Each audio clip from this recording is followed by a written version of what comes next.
Avant de commencer à vous lister toutes mes astuces pour réduire sa consommation d'énergie, je voulais juste vous proposer un petit exercice pour la prochaine vidéo. Il y a plus en plus d'intérieurs qui, comme chez moi, ont des faux plafonds avec plein de lumière comme ça. Donc c'est vrai que c'est joli, c'est esthétique, c'est tendance.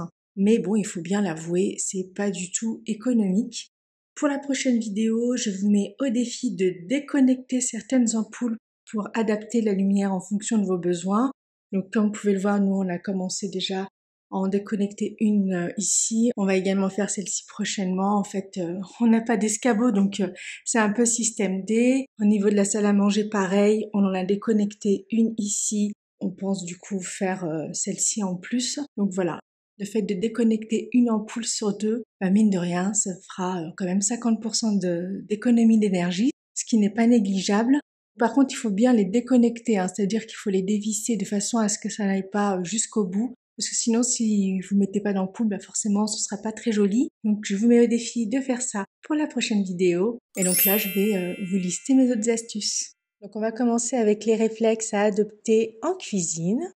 Déjà, première chose, dès qu'il est question d'avoir de l'eau pour la cuisson de peu importe quoi, j'utilise toujours ma bouilloire parce que ça va beaucoup plus vite et donc de ce fait, on économise de l'énergie. Ensuite, donc pendant qu'il est en train de cuire, donc comme vous pouvez voir, on a plusieurs brûleurs. On utilise l'ustensile en fonction du brûleur, donc de façon à ce que ce soit plus grand que le brûleur. Je vais éteindre parce qu'on s'entend pas. De façon à ce que l'ustensile soit plus grand que le brûleur. Là, si je le mets là, forcément, il y aura de la chaleur qui va aller autour. Et donc, du coup, il y aura une déperdition de chaleur, donc c'est pas intéressant. Là, ça va, mais en fait, on pourrait croire que ça va, mais au final, quand je l'allume, il y a, je vais le faire, vous voyez, une déperdition de la chaleur, on le voit pas très bien. Donc vraiment, adaptez votre ustensile en fonction du brûleur. Donc pour celui-ci, c'est juste là. Bon là, c'est rien, c'est juste des flocons d'avoine avec un peu de graines de lin en poudre et du sel pour faire une soupe. Et donc je vais vous retrouver une fois que Bibi aura chauffé l'eau. Donc là c'est bon, mon eau est chaude, je vais l'allumer et hop. Du coup, le fait d'avoir déjà de l'eau chaude, forcément ça va réduire considérablement le temps de cuisson. Hop. Et donc là, ce qu'il faut faire, c'est qu'il faut toujours attendre. Donc ça marche aussi bien pour l'eau que pour tout ce qui est plat en sauce, plat de tomate, tout ça. Il faut toujours attendre les premières ébullitions. Et dès que vous voyez que ça commence un peu à buller, là, hop, on réduit la puissance du feu. Donc là, vous voyez, ça commence à buller. Je vais juste par contre remuer un peu.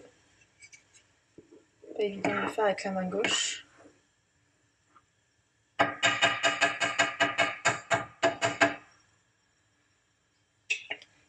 Et du coup, je vais baisser mon feu. Et on va également rajouter un couvercle. Pourquoi? Parce que ça permettra non seulement de cuire plus vite, mais en plus, ça vous fera une économie de 25% sur votre consommation d'énergie. Donc, c'est pas du tout négligeable non plus. Ensuite, concernant le four, cette fois, je vous conseille de favoriser la cuisson à chaleur tournante si votre four le permet. Ça consomme beaucoup moins d'énergie. Aussi, il est bien d'éteindre son four avant la fin de la cuisson de votre plat, de vos gâteaux, peu importe. Vous le verrez, ce qu'il y a dans le four aura largement le temps de terminer sa cuisson pendant le refroidissement du four. Toujours pour le four, évitez d'ouvrir la porte du four lorsque vous souhaitez vérifier la cuisson de vos recettes, de vos aliments. C'est quelque chose que l'on fait pour tout ce qui est pain, gâteau, parce qu'on y a mis de la levure pour éviter que ça dégonfle. Mais je vous invite à le faire pour vraiment tout ce que vous mettez dans le four, peu importe que vous mettiez de la levure ou non. C'est un bon réflexe pour éviter de consommer trop.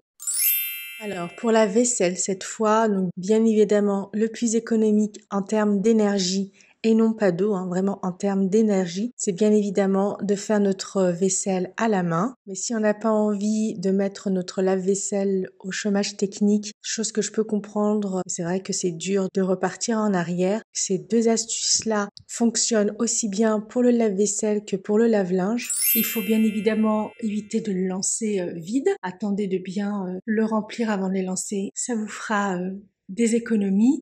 Et également, donc pour les lave-linges et les lave-vaisselle qui le proposent, parce que je sais que moi, mon lave-linge, il le propose pas malheureusement. Vous avez donc la fonction éco. Donc la fonction éco, forcément, ça augmente le cycle de lavage. Là, il me faudra 2h30 pour laver ce cycle-là. Mais cela dit, le fait qu'il n'utilise pas de l'eau chaude, ça réduit quand même la consommation d'énergie. On pourrait croire que le fait que ce soit trop long, forcément, ça dépense plus, mais en fait, pas du tout. C'est vraiment lié au fait d'utiliser de l'eau chaude ou non. Donc ça, c'est aussi un nouveau réflexe qu'il faut mettre en place. Ensuite, autre astuce, c'est de ne pas mettre ses plats chauds dans son frigo. Même si vous avez des restes, laissez-les refroidir sur votre plan de travail avant de les mettre au frigo. Sinon, votre frigo devra consommer plus d'énergie pour justement refroidir vos aliments. Ça, c'est vraiment une chose qui est très importante. Laissez bien tout refroidir avant de les stocker au frigo. Toujours pour le frigo, ne laissez pas la porte du frigo ouverte trop longtemps. Donc ça, c'est un réflexe qu'il va falloir inculquer notamment aux enfants, aux ados qui ont plutôt tendance à ouvrir le frigo et puis à réfléchir à ce qu'ils vont prendre. Pour réduire la consommation d'énergie, on pense d'abord à ce qu'on va faire dans le frigo avant de l'ouvrir.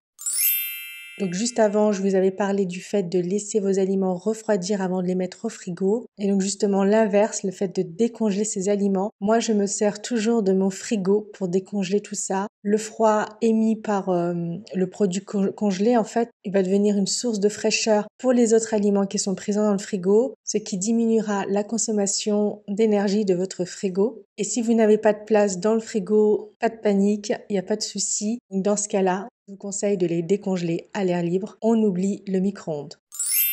Autre chose, donc là, ça marche tout aussi bien pour la cuisine que pour la salle de bain. Si vous cuisinez trop, l'air est humide. Quand on prend une bonne douche bien chaude, c'est aussi embué. Je vous conseille d'aérer la pièce, même s'il fait froid dehors. Ça vous prendra juste 5 minutes maximum. Pourquoi je fais ça? C'est parce que l'air humide est plus difficile à chauffer qu'un air sec. Et de ce fait, ça consomme beaucoup plus d'énergie. Donc vraiment, prenez le réflexe d'aérer votre pièce quelques minutes pour chasser l'humidité.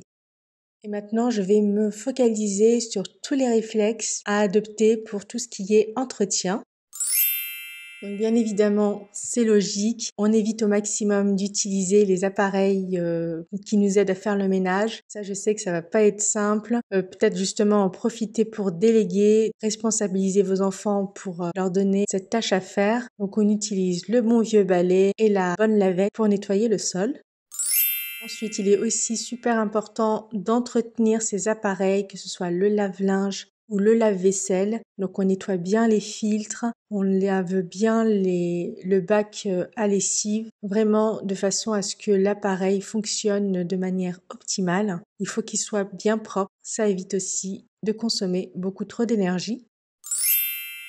Un autre réflexe à adopter au plus vite, c'est de dégivrer son congélateur dès que la glace s'accumule. Le fait qu'il y ait du givre, eh bien, ça va entraîner une surconsommation d'énergie parce que tout simplement, un frigo plein de givre, eh bien, ça consomme beaucoup plus d'énergie pour fonctionner. Pensez également à nettoyer la grille qui se trouve derrière votre frigo. Au niveau du ménage, on pense aussi à nettoyer tout ce qui est abat-jour, lampes, ampoules. Ça permet une utilisation optimale. Mais bon, ça, je pense que c'est logique.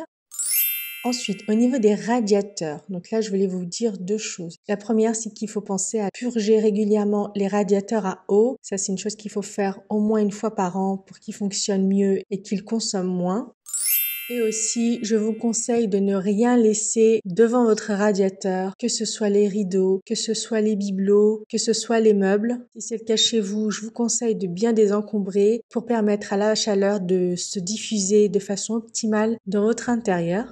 Et pour celles qui utilisent les radiateurs pour sécher leur linge, s'il vous plaît, c'est une chose qu'il ne faut plus faire. Déjà, ça, comme je vous l'ai dit, ça va consommer plus d'énergie vu que ça empêche les radiateurs de fonctionner de manière optimale. Et puis ça renvoie à mon idée de tout à l'heure sur le fait que l'air humide est plus difficile à chauffer qu'un air sec. Je sais que c'est pas simple pour tout le monde, on n'a pas tous de l'espace, mais moi je vous conseillerais plutôt étendre votre linge dans le balcon ou alors si vous en avez pas, dans la salle de bain et d'ouvrir la fenêtre. Et enfin, dernière chose, les bouches d'aération. Donc les bouches d'aération, déjà première chose, il faut pas les boucher, même si on a l'impression qu'il y a de l'air frais. Quand il fait froid, on se dit que ça rafraîchit l'intérieur, pas du tout. C'est déjà au niveau de la sécurité, c'est très très très important. Mais en plus de ça, pour justement que ça fonctionne de manière optimale et que ça consomme moins en énergie, je vous conseille également de les nettoyer une fois par an. Et c'est sur cette astuce que je vais conclure mes astuces de radine pour réduire sa consommation d'énergie. J'en ai encore une vingtaine d'autres plus axées sur les modes de consommation, sur des équipements vraiment mini prix, des équipements de radine que je vous partagerai dans une prochaine vidéo. Donc là, c'est même pas qu'une question de moins dépenser, réduire sa facture, c'est aussi être responsable envers tout le monde vu qu'il y a une pénurie, donc il faut préserver cette énergie pour qu'il y en ait pour tout le monde. On vit dans un contexte particulier. Alors nous sommes au printemps, on va bientôt être en été. Je sais que c'est le contraire de par chez vous, qu'il commence déjà à faire froid, que la question de l'énergie est présente dans toutes les têtes. Donc plutôt que de se dire je croise les doigts pour que l'hiver soit clément ou d'essayer d'aller jouer sur les tarifs en changeant de contrat, même si je pense que là c'est un peu trop tard vu le contexte. En tout cas, j'espère que cette vidéo vous plaira et surtout vous servira. N'hésitez pas à la partager pour qu'elle serve au plus grand nombre. N'hésitez pas à nous partager en commentaire vos astuces à vous pour également adopter cet hiver. Et je vous dis force à vous, prenez soin de vous. À mercredi pour une prochaine vidéo.